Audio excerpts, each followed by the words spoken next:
envers le rôle et le travail du directeur. C'est-à-dire, au fond, faire confiance aux acteurs du monde de l'hôpital. Ne pas considérer l'hôpital comme une entreprise, c'est réaffirmer avec force le service public hospitalier, et cela se traduit très concrètement. Cela se traduit par des financements qui sont accrus pour les missions particulières du service public hospitalier. C'est dans un contexte de crise le maintien d'1,6 milliard d'euros qui va en 2013 au financement de l'hôpital public, c'est-à-dire une augmentation de 2,6% par rapport à l'année précédente. L'hôpital public, ça doit être un lieu de démocratie.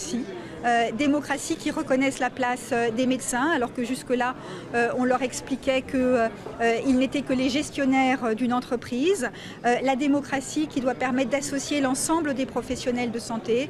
La démocratie qui doit faire du dialogue social un élément fort et vivant de la vie à l'hôpital. Je souhaite donc que l'on mette en place un comité technique des usagers dans les hôpitaux, dans les grands hôpitaux, pour que leurs paroles soient entendues. Ce doit être le début d'une nouvelle étape de la démocratie sanitaire à l'hôpital. Il y a une volonté déjà politique qui est une orientation très forte pour casser la loi hôpital, patient, santé, territoire, qui pour nous a été la naissance de l'hôpital entreprise et qui nous a étranglés. Bon, donc déjà pour nous c'est un point important.